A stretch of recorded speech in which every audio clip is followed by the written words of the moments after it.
Hello viewers, இங்கே பாருங்கள், பாவக்காயிலே நம்ம காய் வந்துருச்சு.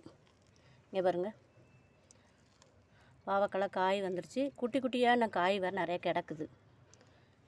எவ்வளோ சூப்பராக வந்துருக்குன்னு பாருங்கள். அடுத்து இங்கே பாருங்கள், தண்ணி பழத்தில் ஆண் பூவாக விட்டுருந்துச்சுனால இப்போ வந்து பெண் பூவும் விட்டுருக்குது. பெண் பூவும் இந்த பாருங்கள் காய் வந்துருச்சு. இயற்கை உரம் நம்ம ஊற்றுறதுனால அந்த காய் அப்படியே நல்லா பிடிச்சி நேற்று வந்து பாலினேஷன் பண்ணி விட்டேன். ஆண் பூவை எடுத்து பெண் பூவில் இது பண்ணி விட்டோன்னே அது சூப்பராக அப்படியே காயாக மாறிடும். எவ்வளோ சூப்பராக இங்கே ஒன்று வந்திருக்குது, இந்த இங்கே ஒன்று வந்திருக்குது, இங்கே ஒன்று வந்திருக்கு பாருங்கள். 2 காய் வந்திருக்குது. நல்லா நீளமாக இருக்குது இந்த வட்டத்தில்.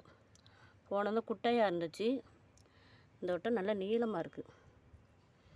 வீடியோ பிடிச்சா லைக் பண்ணுங்கள், சப்ஸ்கிரைப் பண்ணுங்கள். ஜோதி ஃபார்மிங்க நல்லா சூப்பராக வந்திருக்கு பாருங்கள்.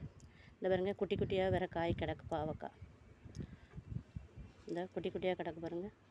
வீடியோ பிடிச்சா லைக் பண்ணுங்கள். ஜோதி ஃபார்மிங்கை சப்ஸ்கிரைப் பண்ணுங்கள். தேங்க்யூ.